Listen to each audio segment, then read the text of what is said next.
guest today is John Frembling, curator at the Amy Carter Museum of American Arts. The Amy Carter recently opened an exhibit called Imagine Realism. So tell us about the Gatling brothers. Well, the Gatling brothers are fascinating individuals. They represent artistic royalty here in the city in the latter half of the 20th century. Really, they are the bridge between the Fort Worth Circle, which was active here in the 30s and 40s, through kind of the mid-century circle of Charles Truett Williams, and they pick up in the 1960s and take us into the 21st century. And so they are essentially what the kind of arts community is gathering around their salon, and as artists, they're just really fascinating and multifaceted artists that work in just a variety of subjects that we will go take a look at. Awesome, let's go check out some of the works. Perfect. This first room is where they're developing as artists. So these works, in some cases, are executed while they're teenagers. But this quartet that we're looking at here represents the bridge from the untrained or semi-trained to the professional. And within this four works, you can see how they're shifting from a wet watercolor to the dry brush gouache technique that they use throughout the rest of their career. And so this is that dramatic shift in their style from early, fairly semi-trained to their post-Pennsylvania Academy work. They love collecting things, especially historical documents, historical artifacts, and garments. So garments are a way for them to inhabit the historical past, especially to stand in for a historical moment. And so in this particular image, this is called A Marat, they're referring back to, say, Jean-Paul Marat, the French revolutionary, who's famously murdered in his bathtub and painted by Jacques-Louis David. And so they get Marat's actual waistcoat, his garment, and place it there instead of the body, and then recreate that scene as a reference back to this historical moment.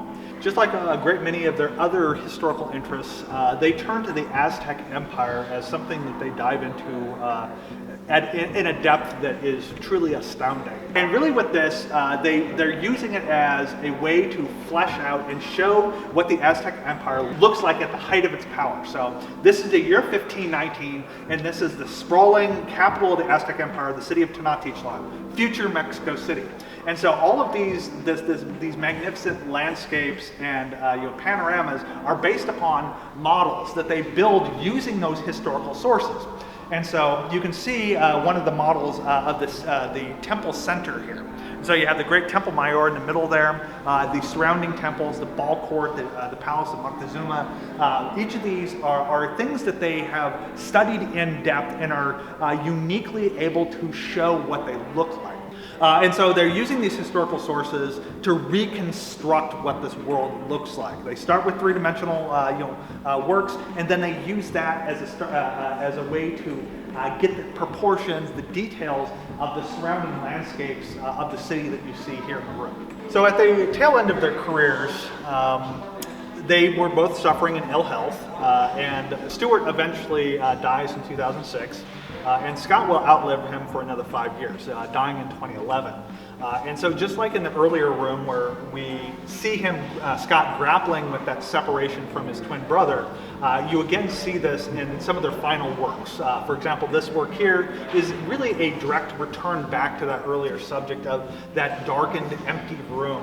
Him sitting here in this gloom, this sepulchral gloom, dealing with that loss of his brother. And he continues this for a while where he's dealing with this really important moment in his life. And so the allegory is very subtle here, well, not subtle at all actually, but you can see him with this barren, scorched field here and the lone bull silhouetted against the Texas skyline. He is all alone and will be until his passing. Well, John, are there any events you want to plug? Certainly. Well, I will say that the exhibition will run through January 9, so it has a long window for everybody to get in and have a chance to explore this exhibition. But once the exhibition closes, there is an accompanying 300-page catalog that goes with it. And the catalog goes far beyond the contents of what we could get onto the walls here at the museum.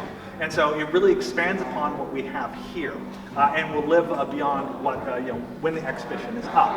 And parallel to that, we have a symposium on November 13 that will allow patrons to speak with the essayists from the catalog, the people that actually wrote and studied the brothers in depth.